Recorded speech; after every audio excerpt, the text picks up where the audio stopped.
everybody, and welcome to the show from Common Room Radio. I'm Sarah K. Bazan, and what are you, Thor, the god of hammers? I'm Alistair Stevens, and close your eyes. Give me your hand, darling. Do you feel my heart beating? Do you understand? Do you feel the same? Am I only dreaming, or is this burning an eternal flame? That's Eternal Flame by the Bangles. The Eternal Flame is in this movie a lot, you guys, and that was all I could think of the whole time. And we never made that joke. The one joke left on the ground by this movie. I'm sorry, I've completely disrupted the beginning of our show. Who are you, third person sitting at our table? And my name is Korg. I'm kind of the leader in here. I'm made of rocks, as you can see, but don't let that intimidate you. You don't need to be afraid unless you're made of scissors. Just a little rock, paper, scissors joke for it.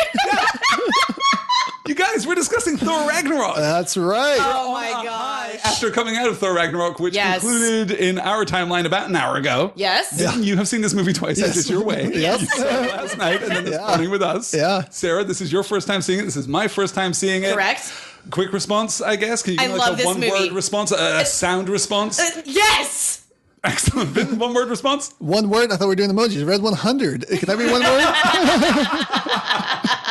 We discussed as we left the movie theater that 2017 has been a disaster, a dumpster fire in many, many ways, a factory of dumpsters. The entire factory is now on fire. But it has been a great year for superhero movies. It has. The best year to have a comic book podcast. For Lego sure. Batman, Wonder Woman, Spider-Man Homecoming, Logan, Thor Ragnarok, and potential, at least for Justice League, in a couple weeks. We'll have a show about that coming your way very soon on the Excelsior That's right. podcast. Very but this soon. time, Thor Ragnarok, we are not going to spoil Thor Ragnarok until we tell you that we are going to spoil Thor Ragnarok. and then we're going to spoil, And then we're the, going to hell spoil out the of it. hell out of it. Yes. You better believe we're going to spoil every second of this movie. But if you haven't seen it yet, you can listen to the first, 10, 15 minutes of this podcast. We'll talk Just about go it. see the movie. We'll still Just be go see here. it. We'll still be here. I'm very tempted just to make this an hour and a half of us sitting quietly so that people can enjoy the movie. Just kind of laughing at Oh, they can just take the podcast with them. We won't be loud in the theater. That's It'll right. be great. It'll be perfect. Don't worry. I might check my phone a couple of times because I'm a monster.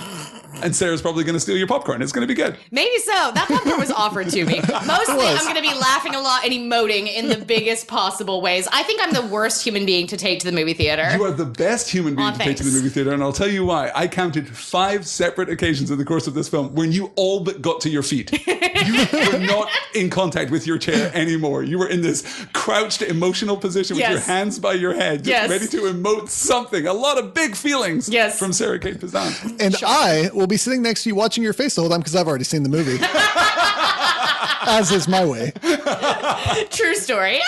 So I feel like a little mea culpa is in order here because if you guys listened to our teaser discussion all the way back when the trailer for Thor Ragnarok was released, I said originally, I don't care about this movie one bit. Then the trailer came out and I said, okay, actually, this could be great. This could be stupid and funny, but I was least excited for Thor Ragnarok of pretty much all the superhero movies this year. Like, even less excited than you were about Justice League, though? Justice League has always had, and for my money continues to have potential. I may be eating those words 2 weeks from now. But Oh we'll see boy, how that oh boy. We will find out. I'm a big defender of the first 2 Thor movies in that I don't think they're completely terrible. No, I don't think that First they're 2 Thor completely movies, terrible. Not popular. Sure. Not huge hitters for the MCU. No, definitely the weaker links. This establishes Thor as one of the premier properties that the MCU has. Absolutely. Yeah, it This movie does. is so good. Oh my gosh. It was...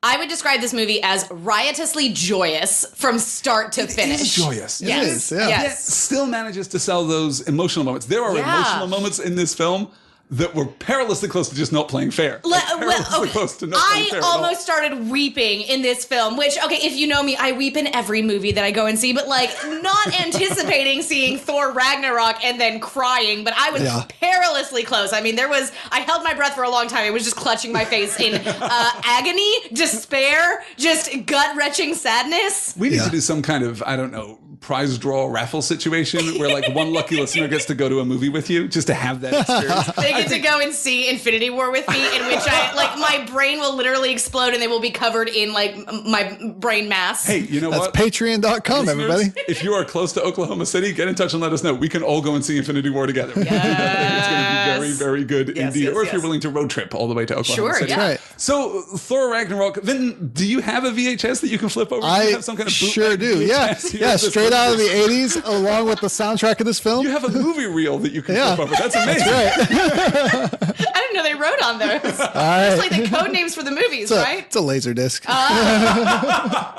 It's a Marvel film inspired by Shakespeare in Love, the romantic comedy we've been waiting for to finally resolve the will they won't they tension between Thor and Hulk. Crafted as the perfect delivery service for the introduction to your two new favorite MCU characters, a badass angelic warrior with a drinking problem and a hilarious pile of rocks. We sure hope you enjoy this Marvel mashup fan-made music video for the Immigrant song, It's Hammer Time.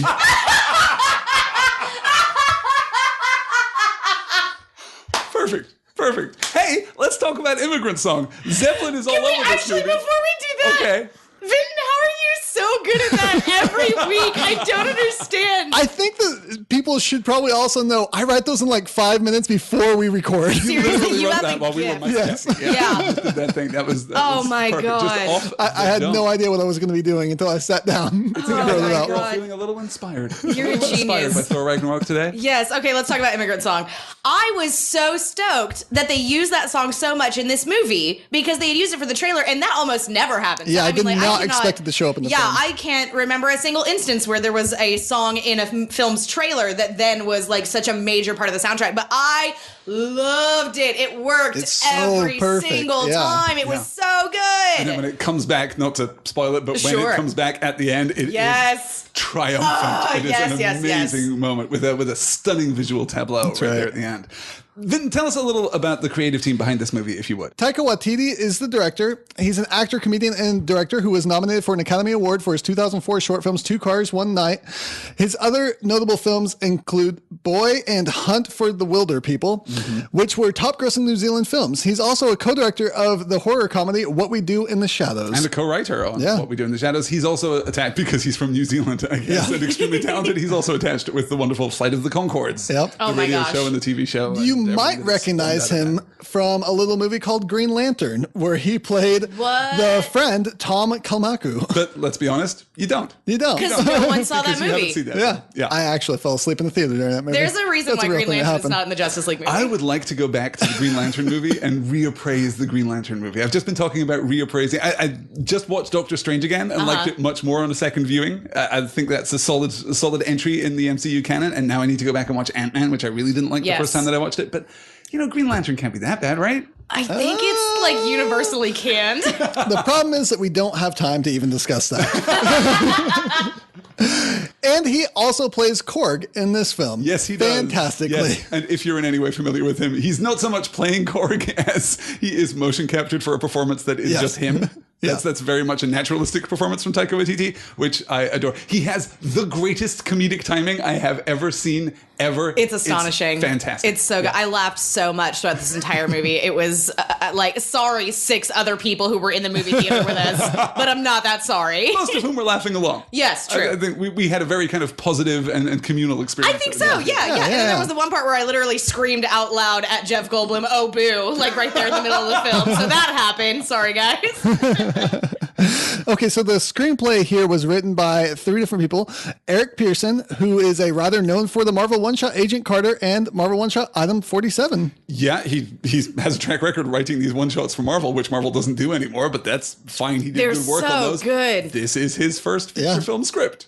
Good And he job, did an Eric. amazing job. There has been some rumors of them bringing those back, starting with one referencing Ragnarok and apparently one of the upcoming films. So I'd we'll see. like them to. It's a great way of offering that extra kind of connective tissue between the movies. I think that, and a great bonus for those of us who are inevitably going to buy the Blu-ray box set edition. Yes. Of Yes. Yeah, Yeah. absolutely. When is it available? Can I get it on Amazon right now? Because I will.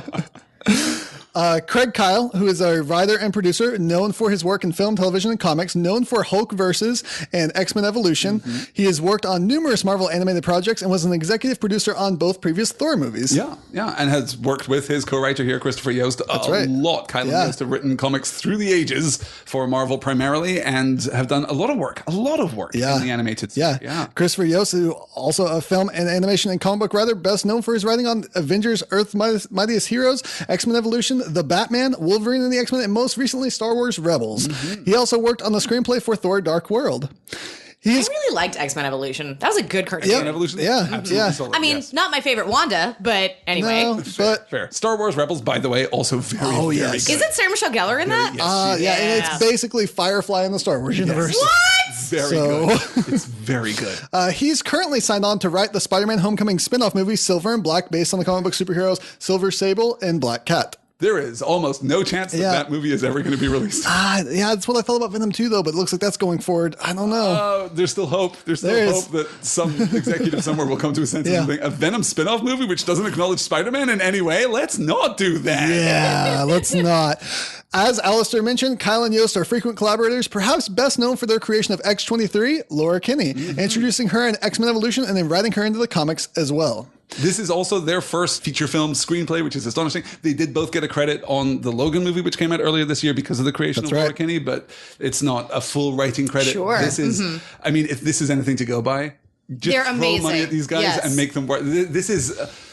Okay, Marcus and McFeely are still my guys. They're still the voice of the MCU. Yes. And I'm very much looking forward to the work that they do on Infinity War, but it's great that we've got so many talented writers in the Marvel stable now. Yeah, and I would be remiss not to mention Mark Mothersbaugh, who is doing all the music here in this movie. He is Devo's co-founder and frontman, and you might recognize his scores from the Lego Movie, the Rugrats television show, or multiple Wes Anderson films. The music in this movie, so the original score, fucking good. It's extraordinary. Yes. Like, I loved Spider-Man Homecoming. We all loved Spider-Man Homecoming. Yeah. I can't tell you anything about the music in that movie. I don't pay a lot of attention to orchestral scores in movies anyway. Yeah. The only piece of music that has stood out to me this year is the Wonder Woman theme. Yeah, because it was utterly astonishing. Is preposterously good. Yeah. But there is music in this movie that I'm actually going to buy the soundtrack for this movie. Yeah. Like, I've been listening to it on repeat on Spotify.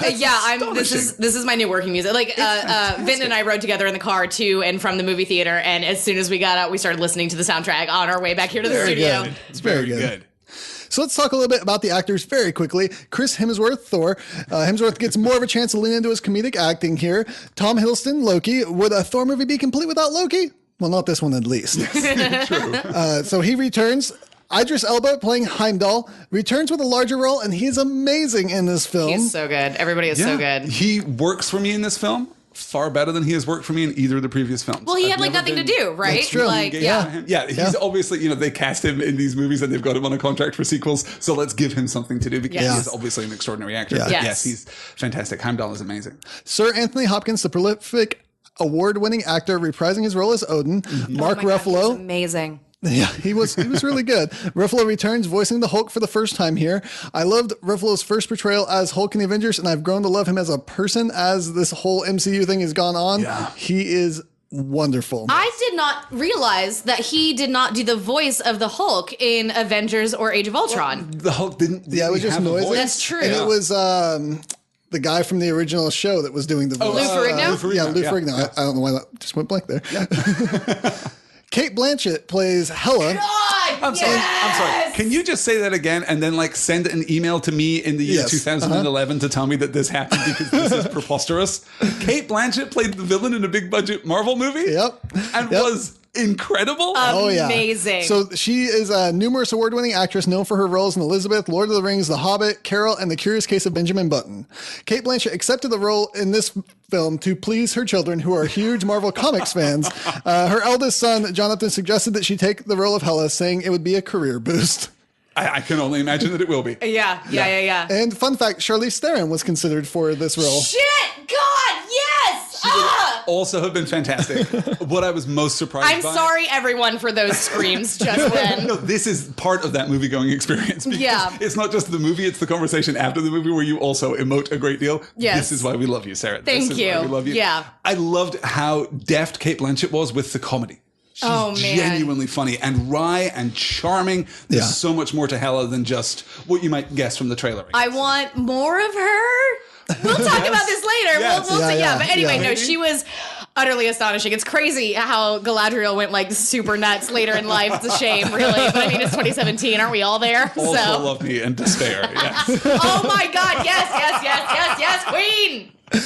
We have Jeff Goldblum playing the Grandmaster, and life finds a way. And this movie finds a way to make me love Jeff Goldblum more. How is that possible? I've no idea. I am such a huge Jeff Goldblum fan that it is ridiculous. He's amazing. Jeff Goldblum, not acting. No. Just being Jeff Goldblum. Just Goldbluming. That's what I want. I just want him Goldbluming in every movie, please. He's fantastic. Yeah. Known for his roles in The Fly, Jurassic Park, and Independence Day. And if you don't know that, then something's wrong. Jeff Goldblum was actually previously considered for the role of Bruce Banner in the Hulk 2003 movie. Yeah. That would have been see it. Would interesting. Have been a very different movie. Yes. But I could see him doing it. Certainly. He's got a very weird presence and physicality to him that could work fit very for nicely. Banner. Sure, yeah. Yeah. Tessa Thompson playing Valkyrie. Holy shit, Okay, you guys. You know what? I'm just going to executive decision here. Let's talk about Carl Urban first and circle back around to Okay. Tessa Yeah, Thompson. All right. yeah, I'm that keeping sounds this good. in the show. Yeah. I just want everyone to know how excited I am about Okay. Tessa Thompson. All right. Let's talk about Carl Urban a little bit. Carl first. Urban playing Scourge. You might recognize him as Bones from Star Trek, Judge Dredd from Dredd, I mean, aside from the fact that he had the helmet on, or Eomer from Lord of the Rings, or on the television show Xena as Julius Caesar in Cupid. He also played 2 other characters on Did he? Xena Warrior Princess. Yeah. It's been a long time since I've watched Xena. Last week I appeared on a Xena podcast. I've been watching a lot of Xena, and Carl Urban is all over that thing. That's amazing. Everywhere. He was just a hugely charming actor right from the jump, and they cast him again and again and again. And I think he played multiple roles on Hercules too. At the Yes, same time. I know he was on that Pretty show much as well. filming around the corner while they were doing this. Sure, But yeah. Played both Julius Caesar and Cupid. You know, just a couple characters who showed up in Xena Warrior Princess. That's all. Sums up that show really well. And now let's talk about Tessa Thompson. Let's Thompson talk about as Valkyrie. Yeah. She's known for her roles in Veronica Mars, Copper, Selma, Creed, and Westworld, and she will be reprising her role as Valkyrie here in Avengers Infinity War. I'm so gosh darn excited that they are keeping her and putting her in more things because All the holy things, shit, please. she was absolutely, utterly astonishing and amazing. And I loved every second she was on screen. She had agency. She had autonomy, which is basically the same thing. She was kicking ass. She was basically Rey from Star Wars and Jessica Jones, like combined into one person. And it worked beautifully. Yeah, it seems like all writers are learning that putting a character in there that Sarah Cade can relate to will make your product successful. True. Yes. Yeah. Please continue doing that. Because I like Please. those It makes characters me very much. happy. Yes. No, she was an absolute revelation. There was nothing in the promotional material for this movie that prepared me for what Valkyrie was or what Tessa Thompson's performance was. Yes. She's magnificent. She's standing there next to Chris Hemsworth, who, I mean, may not, this is a controversial opinion perhaps, may not be the world's greatest actor, but is incredibly charming. Yes. And He Tom is very Hiddleston, charming. Who is infamously, possibly supernaturally charming. Yes. And Jeff Goldblum and Sir Anthony Hopkins, and she kicks ass. Absolutely. And And So steals great the in this show, movie. Yeah. arguably. Absolutely. Steals it right out from under them. Yeah. Just fantastic. Fun note from her. She said that she based her performance as Valkyrie on Sarah Connor from Terminator 2. That's amazing. Yes. Good pull. Yes. Very good. Oh, Tessa Thompson, I need to now watch every single thing you were ever. I needed to watch Veronica Mars anyway, so this is good for me. Vinton, your initial response to Thor when you saw it last night as we're recording this podcast was that this is the most comic book movie that you've ever seen? Specifically, the most Marvel comic book movie I've ever seen. Never have I seen a movie that represented what Marvel comics are so well to me and what I love about Marvel comics. Can you dive a little into the history of Thor and give us like a primer on this? Because here we are 6 months into the Excelsior podcast, and I don't think we really talked about Thor We at really all, haven't, except no. for the Not trailer really. of this movie. Yes. And I'll briefly talk about the 3 main characters of this film that get introduced in other movies because we're going to go back to them. Sure. So let's just briefly talk about them. Thor, debuting in the Silver Age of comic books based on the Thor, the thunder god of Norse mythology. The character first appeared in Journey into Mystery number 83 in 1962 and was created by editor plotter Stan Lee, scripter Larry Lieber, and penciler plotter Jack Kirby. So this is absolutely the Marvel method happening Yes. here. Stan comes up with the idea, passes it to his brother Larry, who writes the actual script. And Jack the King Kirby creates the wonderful art, creates the definitive version, I think, of Yes. Thor. And we should note that August 1962, that's pretty much the birth of Marvel. Yeah. Like all of these comic book characters sprang up in like a 2-year period, which is Right. just extraordinary.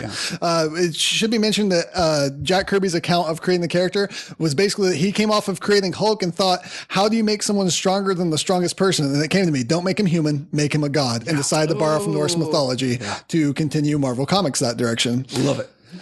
The Hulk was created by artist Jack Kirby and writer Stan Lee again, and first appeared in Incredible Hulk #1 in 62. When creating the Hulk, Lee and Kirby were inspired by horror literature characters Frankenstein and Dr. Jekyll, Mr. Hyde. Oh, okay. Yeah, and by, I guess, their own previous creation, the Ever-Loving Thing. They'd had Ben Grimm already kind of representing this dichotomy between the man and the monster in the Marvel right. Universe as a part of the Fantastic Four, and the Hulk, of course, just takes that 1 step, or 10 steps further. 10 very large steps. With Stan Lee's great understanding of science. Yes. Gamma rays. Radiation just does whatever you need it to do. He stood too close to a microwave, true believer. So let's just pin the chronology here. Hulk is created in May of 1962. Thor is created in August of 1962. And then Loki is added into Journey into Mystery in October of 1962. Right. Batting 1,000. Yeah. Wow. However, he was introduced to the Marvel world in 1949. Loki made his first Marvel Comics appearance in Timely Comics publication Venus #6. But he was not the Loki that we know today until he made his first appearance in Journey into Mystery number 85 in 1962, as Alistair just mentioned, where Loki was reintroduced as Thor's sworn enemy. The modern age Loki was introduced by Brother Stan Lee and Larry Lieber and redesigned by Jack Kirby, as were our last two. Fantastic to see these characters that were created in the origin, in the crucible of the Marvel Universe. Yes. Just having this extraordinary life. This is pretty much my favorite version of all three of these characters. I think so. Yeah. Including all of the previous MCU movies. I think this is extraordinary work. Yeah. The rest of the characters I'm going to talk about as they come up in the film. So this is the time to say it. Spoilers be here. Yes, go watch this movie, you guys. Please go watch this movie. Can we get, give me a top 3 ranking, Sarah, of Wonder Woman and Spider-Man Homecoming and Thor Ragnarok? Oh my God, why would you do this to me? Well, Wonder Woman's number 1, and then I think that Spider-Man and Thor tie immediately for a second. That is strong language. That is very strong language. Yeah. Vinton, I think I know what your list is, and I think it's probably the same as mine. Thor, Spider-Man, Wonder Woman. Thor is your favorite? Yeah. I was also shocked. I am can't- like Holy shooketh. I am can't- shooketh. I really want to say it's not, but I think it is. I have felt the firmament beneath my feet. I'm a little. President. I've seen it twice now. See, Sarah asked me this question when I've only seen it once, and I was like, "Well, I can't be critical of a movie until I've seen it a second time. That's just how I am." Yeah. And so I was like, "I can't say that until I've seen it the second time." I've seen it the second time now, and I think it's maybe my favorite movie that's ever been made. Wow! Okay. I don't think I've ever seen a movie that spoke to me and what I am interested in so much. And this is, like I said, represents Marvel Comics to me. Yeah. It represents Okay. everything I love from comics. And I'm a big comics fan. There's a reason why I love Marvel Comics, and it embodied that reason. It can embodied the absolutely see that. humor and the drama perfectly. That's astonishing. I completely see where you're coming from. I think Spider-Man is still my favorite. Again, maybe one of my favorite movies of all time. But this may be controversial. I think Thor Ragnarok is a better movie than Wonder Woman. I think it's extraordinarily good and extraordinarily focused. It never lets up for a second. Before we get into the spoilers, then let's talk about the running time of this film. It is, I guess, just under 2 hours. Is that? I think it's just over. Just over 2 hours. Okay, so it's in that kind of Marvel range. This is pretty much what we expect from a superhero movie now. They basically did the thing that we always talk about, where it's like, if you cut like 45 minutes of just like action and cut it down to the most important parts, they did that. That's exactly what this movie did. There isn't an action sequence in this movie that lasts too long. Yeah. No. That's the first Marvel movie that I can say that about, you guys. Even my beloved Captain America trilogy is a little prone to extending those fight sequences a little too long, but this movie just keeps going. It just keeps shifting, and the pace is relentless and absolutely engaging. Okay, the spoiler line is drawn. Here we go. Go see this movie. Now we're gonna jump into it. The spoiler siren. Let's jump into it with this first, if you don't mind. Sarah, what was your favorite part? Oh my God, what was my favorite part of this movie? Holy shit. Every time Valkyrie was on screen, and then the deep cut off. I mean, okay, also every time, whenever Loki and Thor went to go talk to Odin, I really thought that, I mean, it was beautifully shot. Like them just sitting down and like conversing like with their dad was just absolutely incredible. And then we get a moment, a good chunk of the way through the film, where Thor and Hulk end up on the Quinjet. And while they're messing around with all the electronics, the video from Nat talking to Hulk pops up, and my heart leapt into my chest, and I almost began weeping because Hulk's response to that, we'll get there, I guess, when we get there and get a little more detail, but I mean, it was absolutely gut-wrenching. My heart was completely broken. And also, interestingly enough, this, I think, was like the first time that I really bought that like Banner really did care about Nat, like in a romantic way. Like it was handled so beautifully and so subtly, because like Hulk sees this and realizes that this is a way to like get Banner to come back, and he's like fighting with himself, fighting against Banner reappearing. And it was just, oh man. And then like the video glitches out and you just keep hearing Nat say, I need you, I need you, I need you. And it was just, oh my God, so good. That was extraordinary. Also Kate Blanchett, also shirtless Thor. Like, no. Just one more thing. Like, I know that we talk about all the time, like we talk about these movies or whatever, and I'm like, yeah, and then I realized how freaking gay I was. This movie reminded me of how straight I can be. This movie was like my bisexual reawakening. I was like, no, men also beautiful and gorgeous, and I want them. I love the female gaze in that sequence. There's no need for him to be shirtless in that sequence, because he immediately puts his armor back on, and he could have woken up in the armor and no one would have thought anything was amiss. To be fair, There they were bandaging him up. But we get like 30 seconds of Chris Hemsworth just topless. Holy crap, you guys. He's so good looking. And I like that he's a little roughed up and bruised. Yeah. Oh, yeah. I really appreciate that. It's really great. Vinton, what is your favorite part of this film? The whole arena scene, because it turned out so much better than I could have expected from the teaser trailer even. Yeah. All the things that you don't see in that trailer are perfect. So perfect. Yeah. And I would argue even the things you do see in that trailer are perfect. Yeah. Even, I was a little wary of those it. things. Because we go into it and you're like, oh, he's a friend from work. Yeah, that's the joke from the trailer. How great. But it's in the moment so much more powerful. You're embarrassing me. I told them you're a friend. Loki, you see who it is? I have to get off this planet. That's how it feels. I have to get off this planet. Yeah, when he smashed them. That's how it feels. I'm really into sports. It's so good. For me, the final battle on the Bifrost is it's so great. extraordinary. This kind of three-tiered battle where we've got, Heimdall and the survivors of Asgard, and then you've got Valkyrie just unleashing herself. Yes. People. Extraordinary, just extraordinary. And as an action set piece, up there for me with anything I've ever seen in the movie theater. Yeah. I guess just in terms of raw fight choreography, it's really lovely. Yeah. Knockout movie. Yep.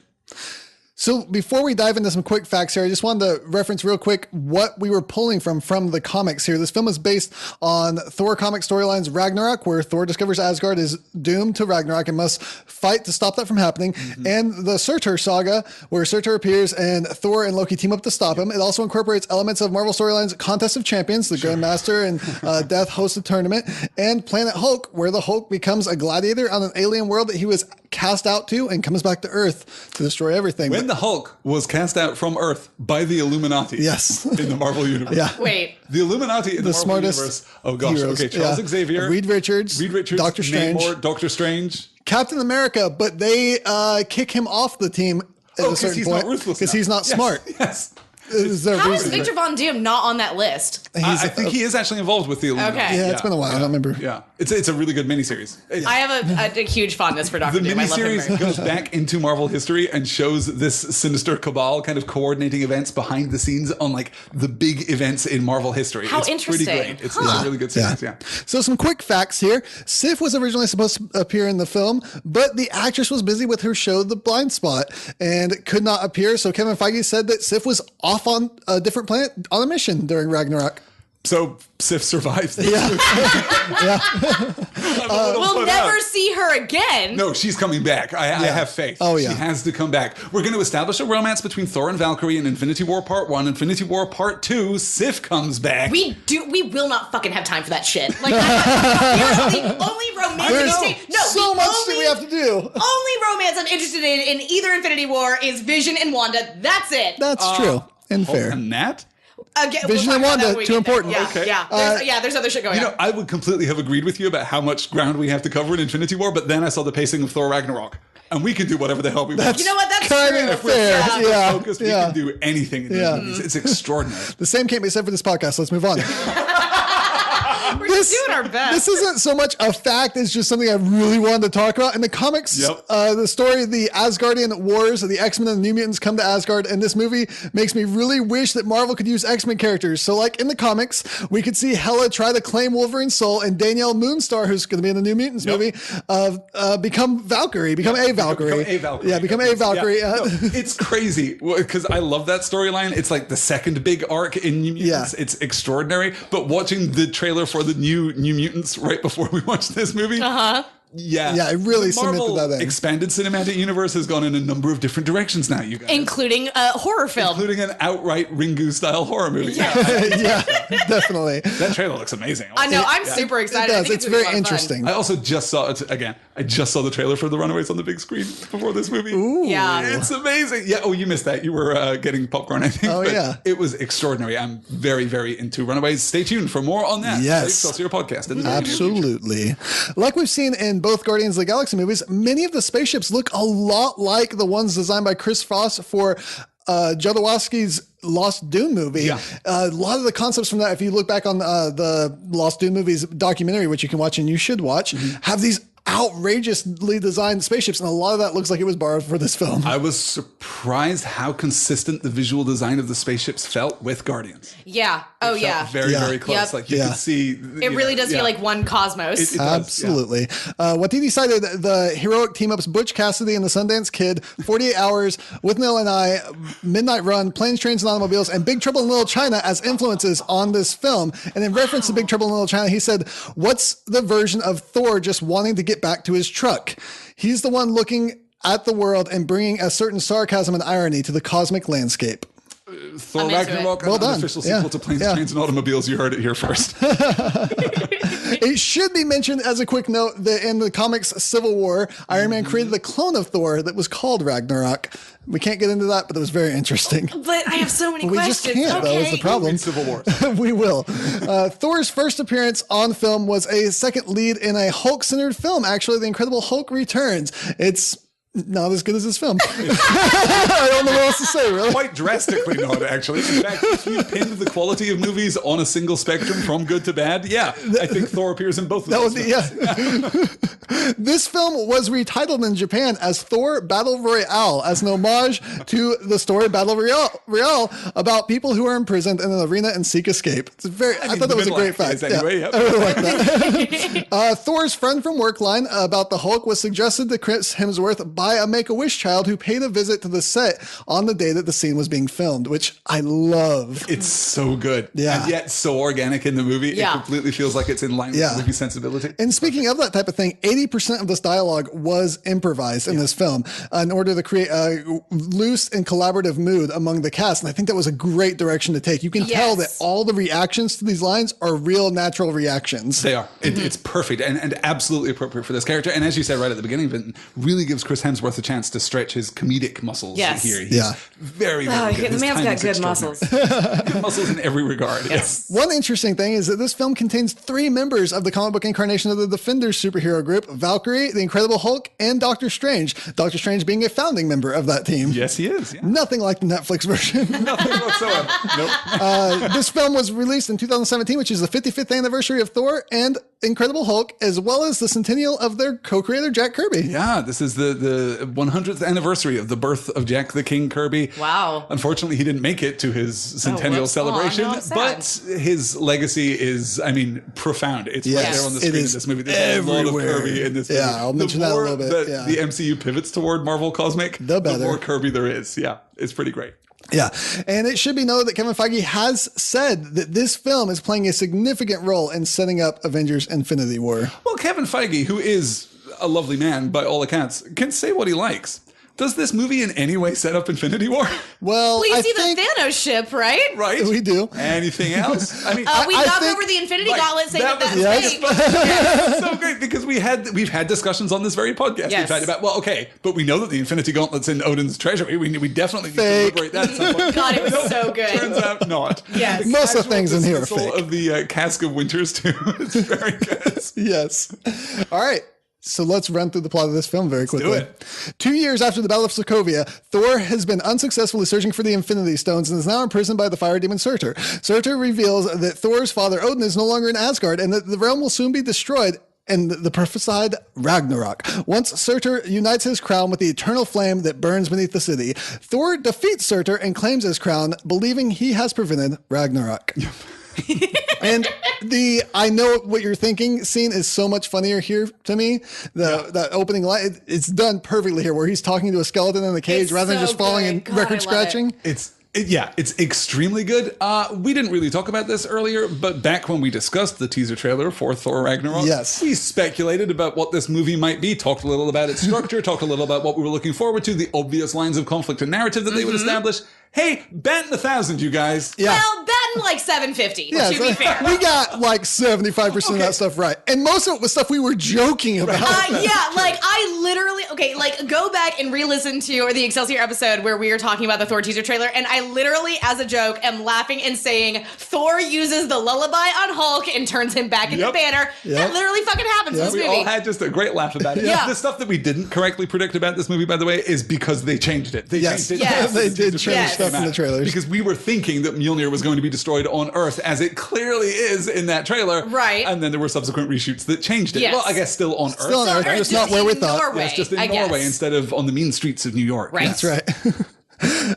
So I should mention just real quickly here, Surtur, based on the fire giant Surtur from Norse mythology, created by Stan Lee and Jack Kirby in the comics. The character first appears in Journey in the Mystery 97 and 1963. Surtur is one of those elements in this story that comes directly from Norse mythology, Yes. and there is a certain type of fan on the internet who really hates that the MCU has played so fast and loose with Norse mythology. Yes, Surtur is in this and Fenrir is in this, and hey, it's called Ragnarok, but doesn't actually have anything to do with the Norse notion of Ragnarok. No. It's Right. not that. It's comics, guys. I'm sorry that you're disappointed by that. but I mean, like, anonymous okay, fan on the internet. Yeah, the MCU Thor is not the Norse mythology Thor. It's the Marvel Thor, and There's those many are different, differences. and you can Yeah. separate those things out, and it's totally fine. You. Because I'm a sane person who can separate different fictions. I do want to note here that the first time I saw this film, I got D-box seats, which is the seat that rumbles and tilts. Oh, sure. I only did that because it was the only way to confirm that I had a reserved seat specifically, Okay. so I didn't have to show up early.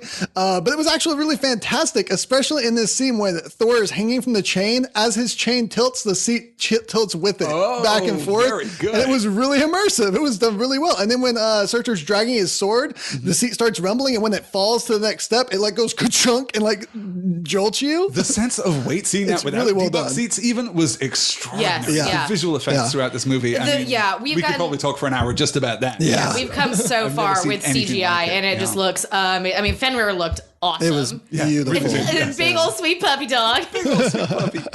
Thor returns to Asgard to find his adopted brother Loki posing as Odin. If we get that great play there, you have Matt Damon, Sam Neill, and Chris Hemsworth's brother Luke all making cameos as actors. And then I really like Loki referencing that time I turned you into a frog to Thor.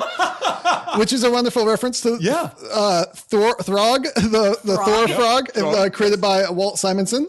Not actually Thor, and had nothing to do with Loki in the comics, but a good reference. But the idea that there is a frog version of Thor? Yes. He has a little Mjolnir, Sarah. He does, a little tiny meal there. That's right. Pet Avengers are He's a pretty co-founder. great. Yes. Now you know about Lockheed the Dragon. It's going to be perfect. Thor gets Loki to remove his disguise by throwing his hammer and grabbing Loki with his hammer hand so that the hammer will smash his face. And I Loki steps down, which loved is...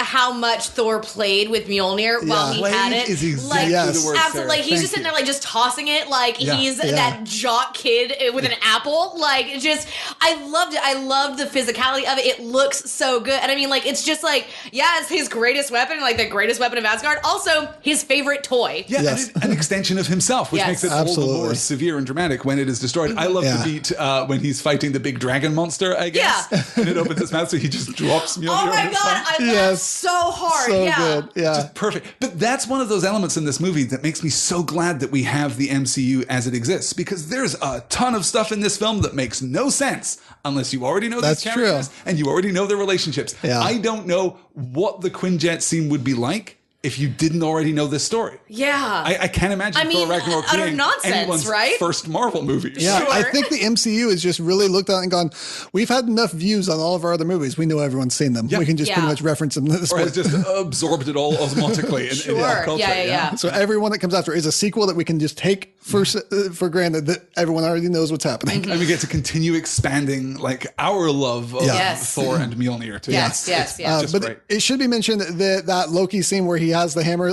has him in his hammer hand as he throws the hammer, is actually taken straight from the comics and Walter Simonson's run. That exact thing happens. Really well done. I Probably love that. bracket this a little bit and say, yes, Thor was created by Stan and Jack and Larry Lieber too, but the definitive Thor run, as we said before in the Excelsior podcast, is the Walt Simonson Yes. run. You should go and check that out. It is so preposterous, so overblown. But when you said that this movie is like a Marvel comic book come to life, it's specifically a Walt Simonson comic Yes, book. It is- yeah, he yeah. found a genie lamp somewhere, you guys. This is what happened. And just wish that his comic books would be on the big screen, and here they are, and I'm so glad. Can we give props to Anthony Hopkins? I don't know if they had like Tom Hiddleston go through and like do these lines first so that Anthony Hopkins could then watch like his physicality and the way that he did it. Yeah, It good was so physicality. good. Yeah. Like Anthony Hopkins playing Loki, playing Odin, absolutely astonishing. Yeah, so much really fun to well watch. done. Very, very good.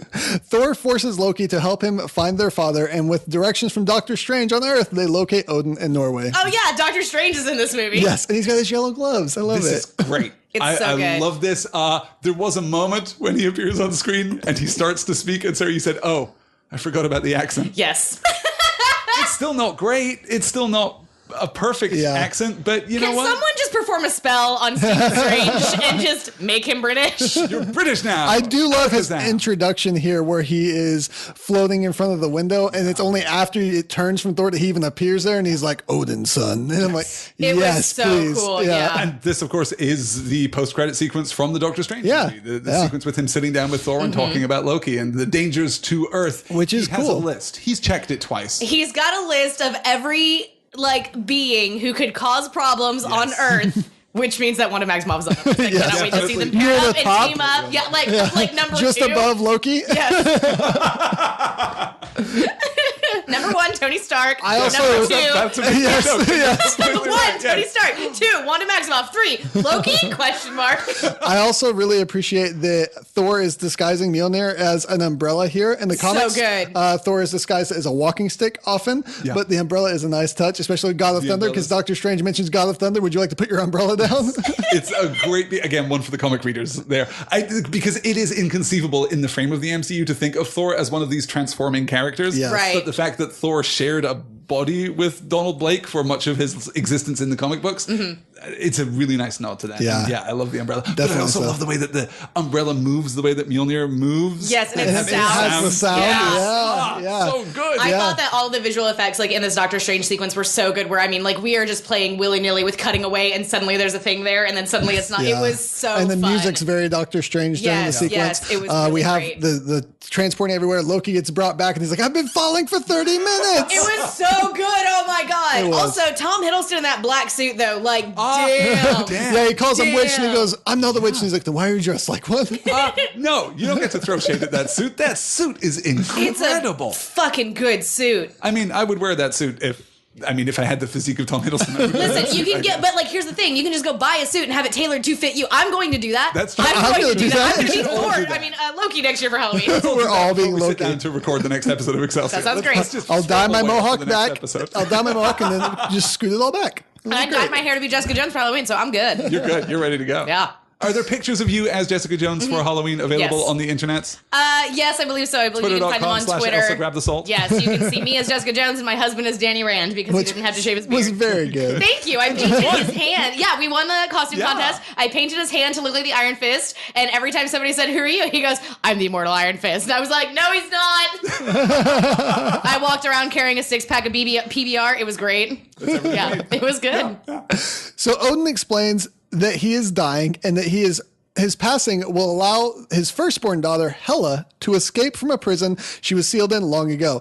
Hela had been the leader of Asgard's armies and had conquered the 9 realms with Odin, but had been imprisoned and written out of history after her ambitions became too great. Odin dies and Hela appears. It happens basically instantaneously, right? I think that you Yeah. get 30 seconds Yeah, because of... Thor's really, really angry at Loki, Right, and they start to argue as you see the blackness appear in the clouds behind them. Yes. How did you guys like the reveal that, because we talked a little bit about this in our teaser trailer episode where we were talking about, who is she going to be? How are they going to present her? How did you guys feel about her being Odin's firstborn child? Well, I'm a little sad that she wasn't dating roommate Craig. As I speculated. There's a place I missed the mark.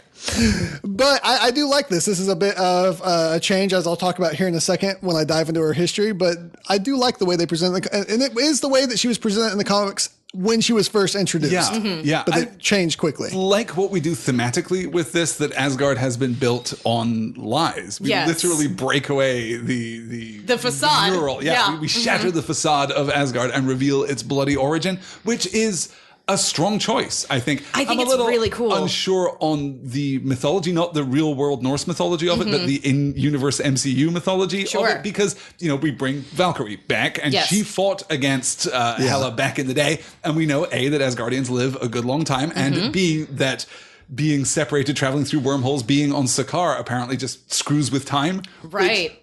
super read to me like Kevin Feige just throwing up his hands at the whole timeline thing. No, it has to be. I don't know. 2 years after Sokovia, I don't know. It could be 2029. You guys don't know. You can't prove a damn thing. Well, and the thing that, okay, like, because Vin and I were talking about this in the car, but the whole thing, like, because we know, I mean, we don't know, but we know that, like, everything is going to end up aligning. Yeah. But I thought that it was almost like, also, time's really, like, fucky on Sakaar, so don't even worry about it. Like, exactly. Yeah. Which is a huge loophole that just allows you to do whatever you want. Which I'm very, very 2 years ago in 2012, we fought Ultron. Now it's 2020, and now we're dealing with Infinity War. Don't even worry about it. It's totally cool. Yeah, don't try and keep track of your birthday. You're in the MCU. Yes. You guys, you got bigger fish to fry. Yeah. Well, let me go ahead and give some backstory on Hela from the comics. Mm-hmm. She's Asgardian goddess of death based on the Norse goddess Hel, the ruler of Hel and Niflheim. The character has been a frequent foe of Thor. Debuting in the Silver Age comics, Hela first appeared in Journey into Mystery number 102 in 1964, created by Lee and Kirby. Mm-hmm. Hela was born in Jotunheim, the land of giants. She is the child of Loki, albeit a different incarnation, who died during a previous Ragnarok,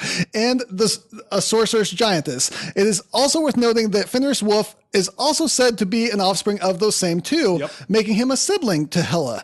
When she came of age, Odin appointed her as the goddess of death, giving her rulership over the dead in the realms of Hel and Niflheim. Mm-hmm. She's great. She's awesome. Extraordinary. Yeah. And from the first appearance, just fantastic. Absolutely fantastic. Absolutely. One of my favorite MCU antagonists. Yeah, I really like the bit of dialogue that happens there. I'm Thor, son of Odin. Really? You don't look like him. Perhaps we can come to an agreement. You sound like him. Yes. And I like that gets called back when she takes his eye and she says, now you look like him. Yes, that's very good. Loki here being the kind of representative of Odin in this moment, I was moved. I was genuinely moved by Odin talking to his sons. And saying my sons. Yes, including Loki in that and getting that, I love you. Mm-hmm. It was a really huge moment. And you saw, like, Tom Hiddleston's reaction so good. Yeah, I can't believe we've done this with Loki. I said at the end of Thor: The Dark World that we were done with Loki. Like, there's no way back for that character. We've gone to this well way too many times.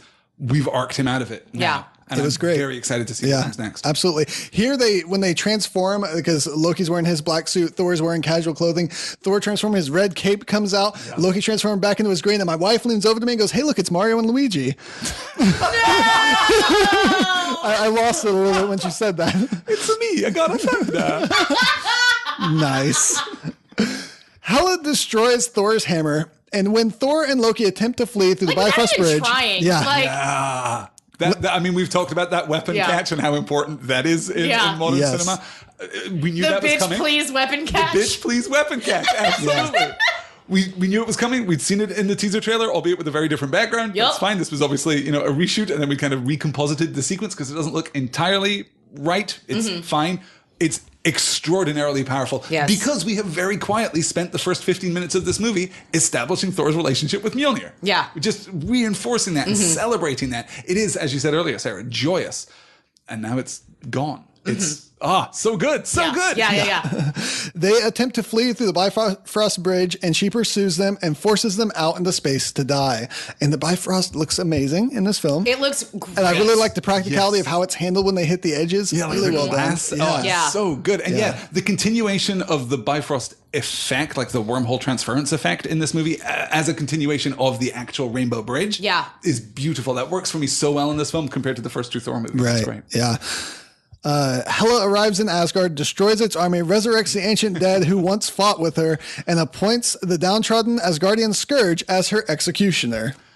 Scourge is great. Scourge is pretty good. Yeah. Scourge got in a little over his head. And he sure did. Yeah. And first he's just like, I'm just the janitor. And she's like, you seem like a smart boy. Do you want a job? And then it's like, well, heck yeah. No, I didn't want this. Yeah, you can see he does a really good job of playing its face, playing it really well to where you can see on his face, I don't want to be in this position. This is not what I do not want to turn on my people, but here I am. What do I do? Absolutely. Let's talk a little bit about Scourge real quick. The Executioner first appeared in Journey into Mystery 103 in 1964, created by Lee and Kirby, unsurprisingly.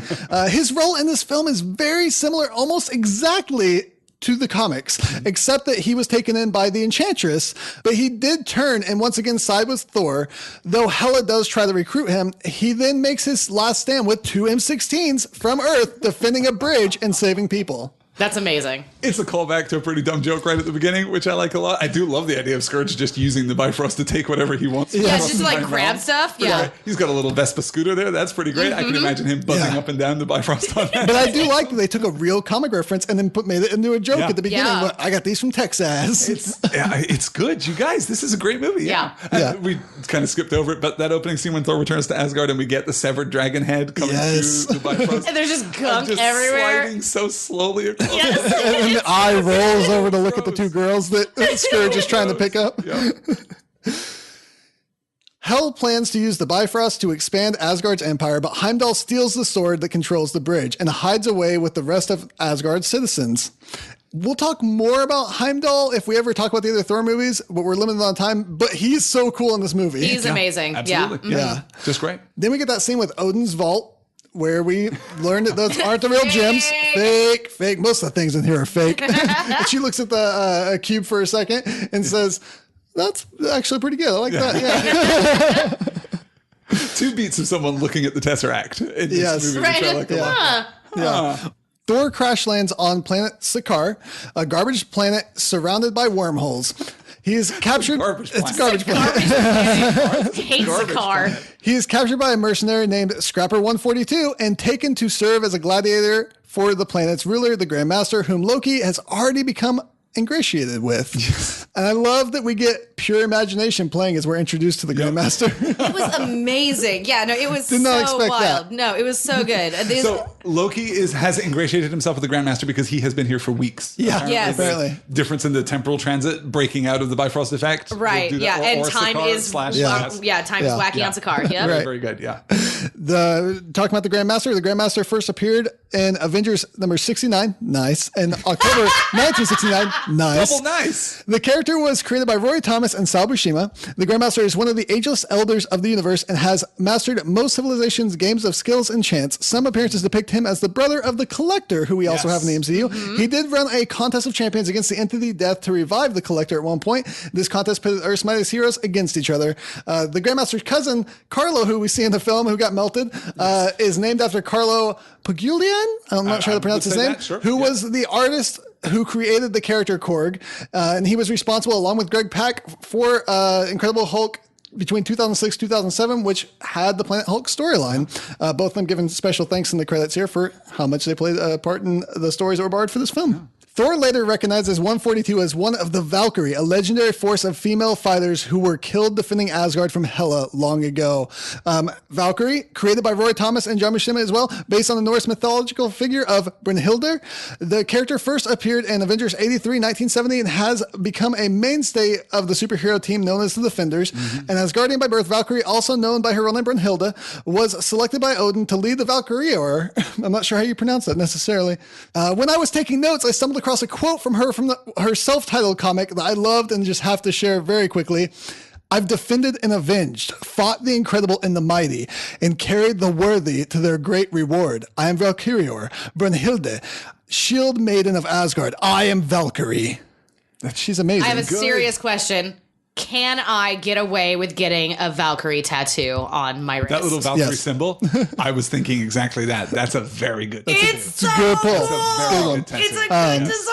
Yeah. It should be noted that her call sign Scrapper 142 is a reference to the fact that although she first appeared in Avengers 83 in 1970, she was simply an impersonation by Enchantress there rather than her true self. Therefore, her real debut occurred in 1971 in Incredible Hulk 142. In this comic, she took the body of Samantha Parrington and held a hard stance against males, which led her to battle the Hulk. The sexual politics of Marvel Comics in 1971, maybe not great, maybe not perfect. Moving on. Speaking of sexual politics, Tessa Thompson has revealed that Valkyrie is in fact bisexual. Well, yeah, Hela kills her girlfriend in front of her, Yep. right? So, Right. yeah. Like, okay, yeah, like Because straight up though. The news story this week has been Tessa Thompson fought for a scene that And so did Taika proved Waititi. canonically Yes. that Valkyrie was bisexual. No, that's in the movie, guys. That's not even subtext. That's just text. It's there right it is. there. Yes. Yeah, no, the way that that What a particular scene fantastic is shot, sequence. God, it's first of all, Yeah. it's a super cool sequence. It's super badass. It's amazing. But yeah, no, absolutely. Hela straight up stabs Valkyrie's girlfriend to death, like right in front of her. Yeah. It should be noted that both the comics and North myth version of Valkyrie features a fair-skinned blonde Viking warrior woman, which brought some heat. And according to the director... I'm so tired of... I know, guys, we had this discussion the better part of a decade ago with the casting of Idris Elba to play Heimdall. We're done with this conversation. The MCU version of Asgard is more ethnically diverse than, Vikings were. Yeah. I'm comfortable with this. I'm very happy with this. Oh my God, Tessa Thompson is amazing. Yep. Sit down, shut up, just let these people do their jobs. That's exactly what Waititi says when he says, I think story is king and you want to see the best person for the job, and Tessa was the best person. Yes. Yes? Yes. I mean, who could have done this better? It's extraordinary. Yeah. Yeah.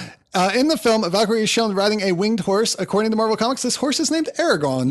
Aragorn is a major hero of the Lord of the Rings trilogy, as you might know. And Kate Blanchett and Karl Urban played Aragorn's allies, Galadriel and Eomer. Yes. Yep.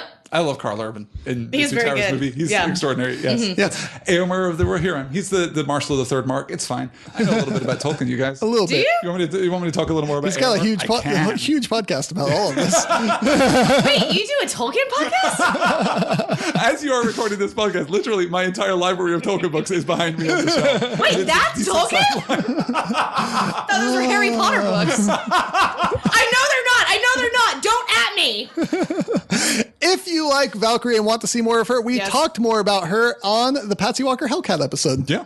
And she's great. And you should. This point in the film is where we get the great back and forth with Korg and Thor, where he says, talking about his hammer, and he's like, every time I threw it, it always come back to me. And Korg says, it sounded like you had a pretty special and intimate relationship with this hammer, and that losing it was almost comparable to losing a loved one. Thor goes, that's a very nice way of putting it. Thor is forced to compete in the Grandmaster's Contest of Champions, facing his old friend, the Hulk. Thor almost defeats the Hulk before the Grandmaster fixes the fight to ensure the Hulk's victories. Yeah. And there are so many Kirby references at this point. All the soldiers, all the statues, all of the art on the walls. As a matter of fact, Grandmaster's viewing room, the whole back wall is just art from Fantastic Four number 64. Oh, wow. Wow, I didn't get the specific reference. That's extraordinary. It's just like wallpaper around the back there. That's incredible. Fantastic. Yes. The exterior of Grandmaster's towering headquarters on Sakaar is decorated with busts of these champions, including the Hulk being built. The others include Beta Ray Bill, or an alien similar of race to Beta Ray Bill. Beta Ray Bill, the only other mortal in the entire cosmos that can wield Mjolnir. Yep. Also a horseman, right? Also a horseman. Yeah. A Bojack horseman? Arguably, some kind of Bojack? to me, the better Thor in the comics. Oh. Ooh, that's a controversial opinion. Okay. Also, Man-Thing, a powerful swamp creature. Ares, the god of war. And android monster, the Bi-Beast. The Bi-Beast. Yep. That was my nickname in high Not school. all characters are going to make it into the MCU, you guys. It's fine. The Bi-Beast, inferior in every way to the beloved DC character, the KG Beast. Yes. It's true. True thing. DC character. That was Natasha's nickname.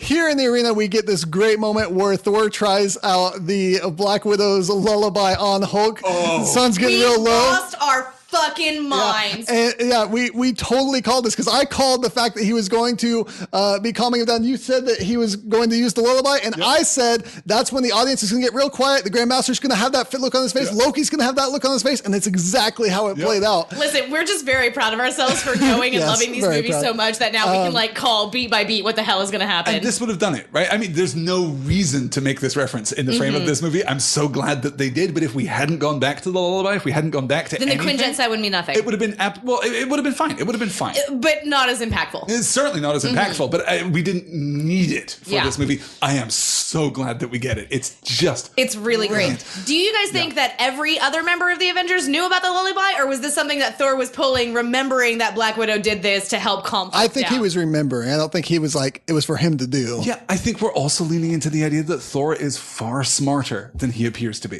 which I like a lot. I love that. I love when characters are real smart. dumb in that first movie and pretty dumb in that second movie. But now, again, he has completed his transformation. Thor has evolved into Chris Hemsworth. Yeah. Yes. And that's fine. And I like the idea that he's alien dumb. He's just not familiar with things on Earth. Yeah. And so that makes him look dumb. Also, it's really funny that he just keeps saying to Banner over and over again, the sun is low, the sun is down, the sun is down. Stop saying that! I also really like that that's when Hulk grabs him by the legs and smashes him around like he did Loki. And Loki jumps up and goes, yes, that's what it feels like. It was so good. The whole sequence was amazing. It's amazing. Still enslaved, Thor attempts to convince Hulk and Valkyrie to help him save Asgard, but neither is willing at the time. He soon manages to escape the palace and finds the Quinjet that brought the Hulk to Sakaar. And call back to Point Break. So good. It's fantastic. Tony Stark in this movie is great, and Tony Stark is in Yes, this movie. it's not even Just true. his outfit and his tech. His pants are so tight. Tony wears his pants really tight. Also, there is no way those pants fit the Hulk, by the way. No way those pants fit the Hulk he transforms later. They have super elastic on Sakaar. No, otherwise, Or Tony Stark. Banner It's wouldn't Stark have had tech. to worry about it being so tight. Well, it's very clingy no matter what size you are. That's how Tony Stark designed it. Oh, we definitely see bare naked Hulk ass in this movie. You sure do. Now it's in my brain. That's my brain. The Hulk follows Thor to the Quinjet, where recording of Natasha Romanoff makes the Hulk transform back into Bruce Banner for the first time since Sokovia. And I love when he's hitting himself in the head, trying to stay angry so he won't transform back to Bruce. And he's going, no, Bruce. It was amazing and heartbreaking and so unfair. Like, I think I punched at the air and then just covered my face and couldn't even handle it. And it just was... God, it was phenomenal. It was so good. And totally not expecting that at all. And so, just to pull that shit, how dare you? How fucking dare you? Excuse you. Yeah, no, I think there's a distinction there that a movie like this could do something like this and not earn it, not deserve it. But what is amazing about Thor Ragnarok is that every time it hits these emotional beats, primarily this Nat scene with Banner and then later some Thor and Loki stuff. And I guess the earlier scene with Thor, Loki, and Odin too. Yes. I think these beats are completely earned by this Right, film. yeah. It's got an emotional authenticity to it. Well, and even that I adore. the final scene that we get between Odin and Thor, whenever Thor's like, I'm not as strong as you, and Odin goes, no, you're stronger. Like, I knew he was going to say that. Like, I've seen movies before. I know that that's the next line. But, it's I know still, stories. Yeah, it still worked perfectly and beautifully. And just this father's so proud of his son. And is like, I know that you can be the hero that you need to And be. Anthony Hopkins is just a great actor. And also, Anthony Hopkins is just really, really good. He's really good. He is. I mean, okay, Anthony Hopkins has also super phoned it in before in the Thor movies. He's okay in the first one, but he's basically cashing a check in the Dark World. Right. It's great to see him do something real with Who wasn't, though? For real. Fair. Yeah. No, Very, everybody. very fair, Yeah. yes. Mew Mew. Still my favorite joke. The Grandmaster orders Valkyrie and Loki to find Thor and Hulk, but the pair come to blows, and Loki forces her to relive the deaths of her fellow Valkyrie at the hands of Hela. She decides to help that was a good Thor, taking Loki captive to prove her goodwill. I love the relationship between Valkyrie and Hulk. I wish that we could have had a little bit more of that. Like, it's so... I love like, it. Keeps coming back up. You seem familiar. You seem familiar too. Yeah, but no, I love when you see them walking down the hallway and they're just like playfully punching each other, and she can just take a hit from the Hulk, Yeah. and it's not a thing. Oh my gosh, yeah. When she shows up for training and he's just like she's like, come on, big guy, it's time for training, and they're just goofing off. It's so Yes, great. And then she yeah. trips the Hulk, and when she walks into the room and kicks the guard's spear and is just Yes. laughing, it's so That perfect. was such a great... I wonder And if that was that had to be improvised, right? right? Felt like that was Absolutely, improvised. That's her laughing at her own joke right Yeah. there. Just like, that was good. That was a good one. Also, it completely convinces me that all of these characters will work just fine in the Avengers or in the expanded Yeah. Avengers team that Yes. we're going to get in Infinity War. Yeah. She's going to fit in just fine. Yeah, see, the problem is that we're starting to get these extended, not the problem, but it's going to be interesting because we're getting this extended cast who are all very fun and very capable and very into it. And I'm really worried about our main Avengers cast who are all very, very serious. And I'm not certain that a number of them know how to have fun. Well, I don't know how many of them we're going to get in Infinity War. Mm-hmm. And really, when we're talking seriousness, we're just talking about Cap and Vision at this point. Well, maybe Cap, Vision, and Nat. Also- Nat we occasionally get to see be a little bit playful, but... Also, the Russos are going to be handling that, and they are known for their more serious. They throw in the jokes. Winter Soldier had the jokes, Yes. but just talking plot-wise, about more serious. how funny Cap and Nat are in Civil War. So, I mean, Yeah. there's potential there for these jokes. Right, Yeah, right. Yeah. I'd definitely rather have a beer with Valkyrie than Natasha, I think. Wow. Yeah. That's see that. Yeah, Yeah. that's big for me personally. Oh, boy. Yeah. Ooh, yeah. I really appreciate when Banner sees Loki and he says, last time we saw you, you were trying to kill everyone. What are you up to these days? And he goes, it varies from moment to moment. So good. So The true. Lokiest answer, yeah. Tom Hiddleston really is just an amazing actor, and He's incredible. so good. Yeah. Yeah. Clearly in this movie, no one is phoning in their performance. And that's absolutely true of Tom Hiddleston, too. Yeah. Unwilling to be left behind, Loki provides the group with the means to steal one of the Grandmaster's ship that they will need to escape. They then liberate the other gladiators who, led by Korg and Meek, stage a revolt. Korg here, I should dive into his history just slightly. First appeared in The Incredible Hulk Volume 2, number 93, during the Planet Hulk storyline created by Greg Pak and Carlo Pagliulian. Korg was inspired by Thor's origin story, though, and later it was retconned that in The Incredible Hulk number 94, he was one of the stone creatures that fought Thor in Journey into Mystery 83, released in 1962. In Thor's first appearance in Journey into Mystery number 83 in 1962, he fights stone creatures from Saturn. That's right. Sure. Of course. Yeah. One of them was Korg. In 1962. Why not? Which I love this idea that in modern day comics, you can just retcon, like, hey, remember that unnamed guy? That was him. Yeah. And now he has a solo title that's going to run for 6 issues before Marvel cancels it. It's fine. And I love Korg's first line to Thor when Thor says, why did you end up here? And he goes, I tried to start a revolution, but I didn't print enough pamphlets. Korg is so great. Korg and Meek. I love. My mom and my mom's boyfriend, who I hate. Who I hate. Meek, what are these things around here? Are those eggs? I think those are eggs. Oh, Meek is dead. I stepped on him on the bridge and I felt really bad about it. I've just been carrying him around. Oh, Meek, you're alive. What was your question again, bro? He has some of the best lines in this whole film. Because he was just making this stuff up on set. And then spending tens of millions of dollars CGI. Monster. Oh, even when he's just standing there and the bit of rock falls off, he goes, oh, there's another one. It's so great. Loki attempts to betray his brother to gain a reward from the Grand Master, but Thor anticipates this and leaves him behind. Loki is soon found by the gladiators. Thor, Banner, and Valkyrie escape through a wormhole known as the Devil's Anus. Yes. Lots of jokes to be made there. That honestly is that the is joke the I could have joke. lived without. Like, I didn't need that joke, but It's fine. Yeah. Well, Loki needs safe passage through the anus. He sure does. They arrive at Asgard, where Hela's forces are attacking Heimdall and Asgard's citizens. Banner As they're like holed up in the Mines of Moria. yeah, we have like Whatever it is. Lord of the Rings for a moment with This Heimdall. happened, and I said, I want this movie so bad. And Sarah said, what? Space Lord of the Rings? I said, yes. He got very What, are you excited. nuts? That's I was exactly trying to what be I want. derisive, but he was really into it. Yeah, Heimdall with that sword, man, just saving everyone. It's amazing. Yes. Banner becomes the Hulk again, fighting Fenrir's wolf. Valkyrie fights Hela's soldiers, and Thor faces Hela. The giant wolf, is it Fenrir or Fenris or yes? Yes. Yes. Ugh, that's so frustrating. Fenrir traditionally in Norse mythology, but yes. Yeah.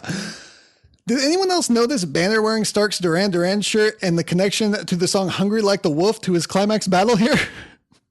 Oh my god! Oh my God. That had to be purposeful, right? Oh my God. Vinton, you're a genius. I might have been the only one that noticed that. That's so Maybe good. so. That was a joke for you. It You're kind of so was. right. Ragnarok, a film made by Taika Waititi specifically for Vinton Bane. That's another thing that we predicted in the That was mini-sode. literally what we said. It's Yeah. true. It's true. This film was made for me. Loki and the gladiators arrive to help, and the citizens board their large ship. A repentant Scourge sacrifices himself to allow their escape. Thor loses an eye, whereupon he has a vision of Odin that helps him realize that only Ragnarok can defeat Hela. This is such a subtle beat, but I mean, it's almost the first thing that Thor says is, no, I've been having dreams of Asgard in flames. Yep. I know Yeah. that Ragnarok is coming. This is definitely going to happen. Yeah. This is this prophetic vision that he's had. And now they realize they have to bring about Ragnarok in order to destroy Hela because her power comes from Asgard. Shrug emoji. I don't know how that works or Yeah, why I that don't works either. or why she and she alone is connected to Asgard in Well, this no, way. Valkyrie even says her power comes from Asgard, just like mine does, or just like the Valkyries. Yeah, I mean, like, numerous she people has do, that- yeah. but we don't have any actual explanation of what that means or why that is. This is my question. Are we going to move into Infinity War with an effectively depowered Thor and Loki? Are they going to just be... Well, no, I because don't think Asgard is the so. place; it's the people. I Right, think but in that case, Hela's power also wouldn't be diminished. Right, But I it's think- clearly diminished But, like, before they- Sartor kills I don't her. think mean- I don't think that they're connected to Asgard the same way that she is. Yeah, I'm just confused about why it is that she, above all others, seems to be connected to Yeah, Asgard. it seemed like something that maybe Odin did when he created Asgard, when he had his firstborn, connected her to it. Maybe. That's true. well, and and she because there for Asgard the was building built of Asgard. on, was. and built upon okay. like the blood and tears of Okay. all their conquered That's foes. good. Yeah, Which is why she says, "I'm the firstborn." That she knows she inherits Yeah. you're in my seat. that, Yeah, and so Good. that is connected to her because it is her inheritance. Excellent. God, that scene whenever Thor is sitting in the throne and is like just smashing the scepter over and over and like calls Hela forth. God, it was so cool. Yeah, and then when I love the way that they do show Odin in these flashes to Thor, it's almost like a heartbeat flash on the Yes. screen as they're showing Odin standing in the field, and then when he tells them, "Are you the god of hammers?" And then he's like, "It was only ever supposed to channel your power, and he realizes that he has power that's not the hammer. He just never thinks about it or uses it or taps into that. And so he does. He taps into it, and this giant lightning bolt throws Hela from the building down to the ground, and he comes flying in with this amazing lightning power to just start destroying people left and right. Yeah. And then Valkyrie gets her sword, and she charges in the battle as the angelic Valkyrie that she is. And it's, of course, we get Led Zeppelin playing again, and it's the most epic thing ever. So freaking good. A very minor complaint, but I wish that we didn't have Hela's line twice. Because she has that great, what were you, the god of again? And we get it twice, bracketing the vision of Odin, and we just do it the second time. You don't need it the first time. To me, it felt like it was saying that vision took place in an instant just before she said it. Well, and I don't think that she says brother the first time she says it. So to me, she changes it, so she just says it twice. So what it read to me was that she's trying to like goad him, and he's not saying anything, and she's just like high on power at this point, and is like just she's monologuing basically. This is her monologue. Absolutely. I see that. This is an example though of how good this movie is, because when you're critiquing at that nitpicky level, it's because the rest of it is just incredibly solid. And you're right, that visual sequence as he comes down and we get the immigrant song coming up, we get that tableau of him like descending from the heavens like the fist of an angry god. And Thor loses an eye, you guys. Thor loses an eye. And I almost screamed. They cover that up in the trailers. One of the ways in which the trailer just does not play fair, because we get that sequence of him on the Rainbow Bridge, and definitely two eyes. Definitely two glowing eyes. Super duper two eyes. It should also be noted two eyes. that Hulk wrestling this wolf in the water is glorious. Oh, it's so good. He suplexes this wolf at one point, and he's like the size of this wolf's like snout, maybe. Now, here's the one problem. Fenrir gets washed over the side of Asgard, which, as we know, now means that he's going to end up somewhere else in the universe. Is he going to end up on Sanctuary with Thanos? Because that would be bad. Thanos comes back from the Infinity War like, I got a puppy! Hi, honey, I'm home. Oh, my God. Harry, you've peed on everything. Thanos looks at me, are you food or a contender? Thor and Valkyrie distract Hela while Loki finds Surtur's crown and places it in the eternal flame. Surtur is reborn and destroys Asgard, seemingly killing Hela. Does Loki have the Tesseract? We're all Loki sure that he super does. stole the Tesseract, right? That's like going to be a thing in Infinity War. It has to be. I would like to point out, my wife is hilarious. And this is the moment where the Mario Luigi thing was nothing compared to this. When Loki shows back up for the first time after seeing the Tesseract, she leaned over to me and said, but Loki has the GameCube. And I lost it. Because it even connected to the Mario and Luigi joke. That's so good. No, that's... and it was so... I love your wife. I just couldn't. Playing the long game, the improv long game there while watching this movie. It was delightful. Amazing. Yeah, that's absolutely going to be a beat in Infinity War, right? I mean, like, is Loki going to betray everybody again? Is he going to go up to Thanos and be like, yo, spare me and I will give you this final Infinity Gem? This is now the second time that I've said this on record. I don't think that Loki can do this anymore. Okay. I don't think we have narrative space. Yeah. And I think we're done. This is the time. Okay. What is good? Loki's actually going to be heroic? Yeah, we saw growth. Gets destroyed. Yeah, like gets Thor, killed or hurt. Thor mentions you don't grow, but then we see the growth at the end. Yes, that's the end of the Okay, so Thanos is going to... That's why Thanos stopped in front of the ship. Could be. Yeah. Because the cube wasn't protected by the treasure trove anymore. Could be, Loki had it, and it's on that ship full of Asgardians. Yeah. Damn it, Loki! That could be our cold open for Infinity War. It really could literally be the cold open of Infinity War. Is the last sequence in Thor Ragnarok. Yes. That would be amazing. Yeah, I'm into that. I really, really appreciate when Hulk finishes with the wolf and jumps up to Surtur. And he's like the size of his eye, but he doesn't even care. He's just like beating on him, and then Thor's like, stop! And Hulk comes down and he's like, no, for once in your life, don't smash. And he goes, the giant monster! Incredulous Hulk? Way more. Incredulous the Hulk. Incredulous My Hulk. favorite Marvel comic Far book from the better than 70s. Incredible Hulk. He's really well played emotionally in this film. The way he's like Hulk always angry. When he's stomping around like a 4-year-old child. And then he does the arm, he does like the arm shrug thing with the hands. About the rubber ball joke. I love the rubber ball Oh my joke. God, whenever Thor knocks his own ass out with that stupid ball. And when Hulk's like, fine, Thor, go, Thor. And he runs into the thing and the shark goes, ha, Thor, go again, Thor, go again. But yeah, the world's most dangerous 4-year-old. I adored the Hulk. Yeah, he was... It was wild. Absolutely wonderful. Yeah. Thor and the others escape aboard the Grandmaster's ship with Asgard's remaining citizens, where Thor is crowned king and decides to rebuild Asgard on Earth, perhaps. maybe not too far from here. Yeah. Will Asgard, like in the comic books, come to Oklahoma? Probably not. The thing is, Watson, Oklahoma is like an hour and a half from here. We could actually just road trip one day and take some pictures with the signs. That could be. That And could then be just a thing. Photoshop the Asgard ship in behind us. Perfect. Yes. Perfect. Yeah. Stake out our place for the coming of Asgard. Yep.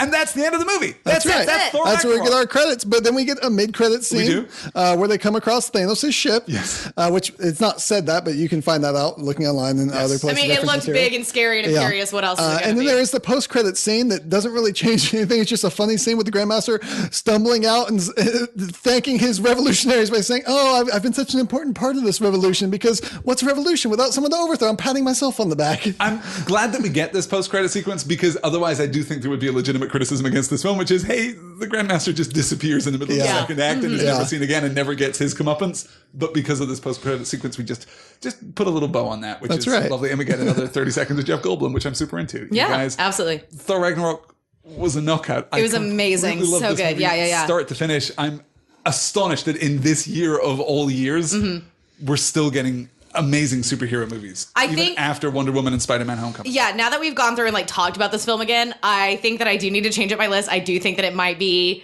Thor and then Wonder Woman and then Spider-Man. Yeah. Well, I suggested before we sat down to start recording that when Thor Ragnarok is released on Blu-ray, which I know we're all going to buy anyway, we should actually watch that and Wonder Woman and Spider-Man Homecoming and then do a special episode of Excelsior kind of looking back at the summer of 2017. Yes. Look at these movies and how they hold up, having watched them, several times over and looked at commentary tracks and special features, deleted scenes, all of that kind of stuff. Talk a little about these three films because I can't think of a year that has had more knockout blockbuster hits. Yeah, for real. In 2017. It's extraordinary. And I am so looking forward to February when Black Panther comes out and blows all so of these out of the water. good. Yeah, it's going to be so amazing. And perhaps what's most exciting for me about these three films is that each one of them has redefined superhero movies in a different way. Because we've got the outright comedy of Thor Ragnarok, we've got the John Hughes high school drama of Spider-Man Homecoming, and we've got Wonder Woman. Yeah. Which is mythic and epic and just so phenomenal. So I'm thrilled. And I'm hoping genuinely that we can add a fourth movie to this too when we talk about Justice League in a couple weeks.